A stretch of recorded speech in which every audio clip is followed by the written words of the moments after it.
Nagpupuri kami sa'yo, Panginoong Jesucristo. Nagpupuri kami sa'yo, Panginoong Jesucristo.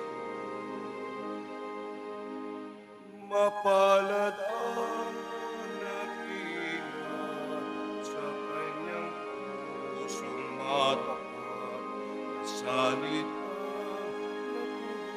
nabubuhat sa buong Diyos na liwanag sa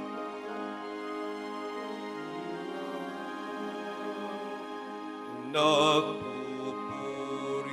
kami sa'yo, Panginoong Jesucristo. Sumainyo ang Panginoon.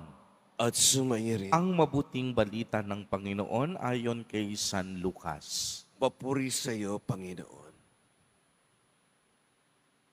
Noong panahong iyon, sinabi ni Jesus sa mga Pariseyo, may isang mayamang nagdaramit ng mamahalin at saganang-sagana sa pagkain araw-araw.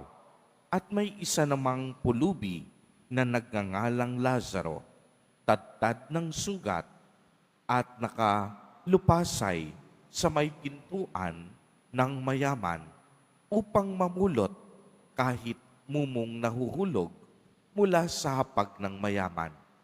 At dooy nilalapitan siya ng aso at dinidilaan ang kaniyang mga sugat. Namatay ang pulubi at dinala ng mga anghel sa piling ni Abraham. Namatay rin ang mayaman at inilibing. Sa gitna ng kaniyang pagdurusa sa Hades, tumingala ang mayaman at kaniyang natanaw sa malayo si Abraham, kapiling si Lazaro, at sumigaw siya, Amang Abraham, mahabag po kayo sa akin. Utusan ninyo si Lazaro na isawsaw sa tubig ang dulo ng kaniyang daliri at palamigin ang aking dila, sapagkat naghihirap ako sa apoy na ito. Ngunit sinabi sa kanya ni Abraham, Anak, alalahanin mong nagpakasasaka sa buhay sa ibabaw ng lupa, at si Lazaro ay nagtiis ng kahirapan. Ngunit ngayon, inaaliw siya rito, samantalang ikaw naman ay nagdurusa. Higit sa lahat, iniligay sa pagitan natin ang isang malaking bangin upang ang mga narine ay hindi makaparian at ang mga nariyan ay hindi makaparine. At sinabi ng mayaman, kung gayon po, Amang Abraham, ipapamanhi ko sa inyong papuntahin si Lazaro sa bahay ng aking ama, sapagkat ako may 5 kapatid na lalaki. Paroroonin nga ninyo siya upang balaan sila at nang hindi sila humantong sa dakong ito ng pagdurusa. Ngunit sinabi sa kanya ni Abraham, nasa kanila ang mga sinulat ni Moises at ng mga propeta. Pakinggan nila ang mga iyon. Hindi po sapat ang mga iyon, tugon niya. Ngunit kung pumunta sa kanila ang isang patay na muling nabuhay, tatalikdan nila ang kanilang kasalanan. Sinabi sa kanya ni Abraham, kung ayaw nilang pakinggan ang mga sinulat ni Moises at ng mga propeta, hindi rin nila paniniwalaan kahit isang patay na muling nabuhay. Ang mabuting balita ng Panginoon. Pinupuri ka namin, Panginoong Jesucristo. Mayroon pong isang sikat o popular na kasabihan na parati po nating naririnig na sa huli ang pagsisisi. Ito po ay akmang-akma sa parabolang ating narinig sa araw na ito, ang parabola ng mayamang lalaki at si Lazaro. Nagpakasasa sa luho at sa kayamanan ang lalaking ito habang siya ay nabubuhay sa mundo. Tila baga, walang katapusan ang buhay niya sa lupa. Subalit ang hindi niya alam, gaanoon ay may hangganan ang lahat ng bagay. Gaano man kalawak ang kaniyang kapangyarihan, ito ay may katapusan. At tunay nga pong, ang lahat ng bagay dito sa lupa ay panandalian lamang.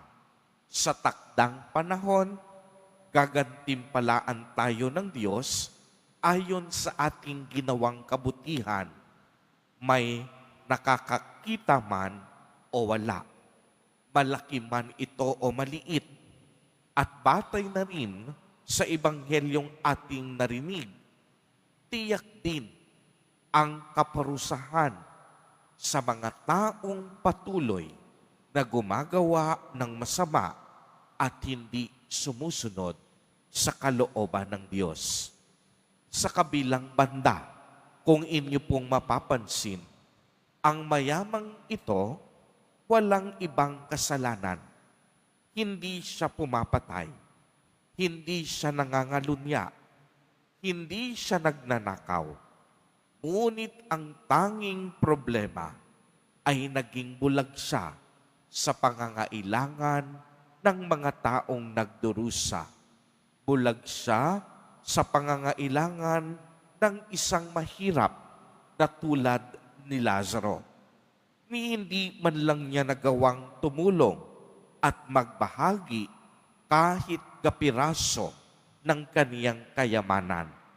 Hinayaan niyang naghihikahos ang iba, samantalang siya ay nagpapakasasa sa kanyang material na kayamanan.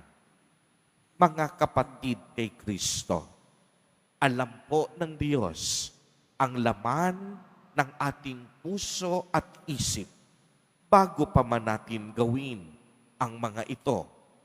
Kaya ngayong panahon ng Kwaresma, patuloy pong iniulit sa atin na paglabanan natin ang tukso at iwaksi ang paggawa ng masama.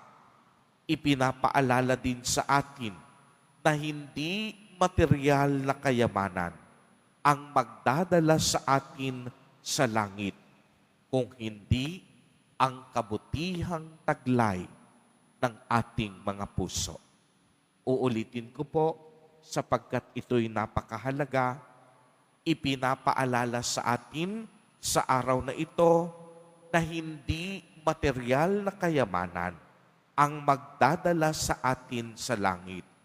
Ngunit kung ano ang kabutihang taglay ng ating mga puso, kung gaano tayo nagmahal, kung paano tayo gumawa ng mabuti, at kung paano tayo dumamay sa ating kapwa sa panahon ng kanilang pangangailangan. Si Lazaro po na ating narinig ay mukha ng taong nagdusa sa lupa. Naghirap, nagutom, naghikahos, ngunit sa kabila ng kaniyang pagdurusa, nanatili siyang mabuti at hindi gumawa ng masama laban sa kapwa. Sa kaniyang kamatayan, iniakyat siya sa kaniyang tunay na tahanan, ang langit. Maraming pagkakataon sa ating buhay na nakalimutan natin na ituring ang mga Lazaro sa ating lipunan na gawa ng mabuti.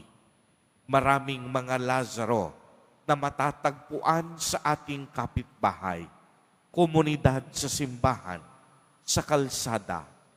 Tulungan natin sila at magmalasakit tayo sa kanilang kalagayan.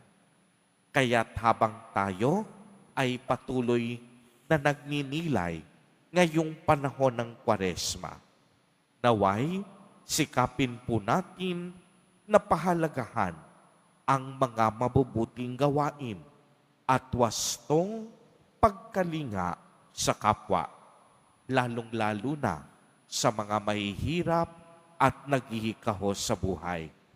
Huwag po tayong matakot, magmalasakit at tumulong dahil nasa pagdamay at pagkakawang gawa ang tunay na kayamanan ng ating buhay. Amen.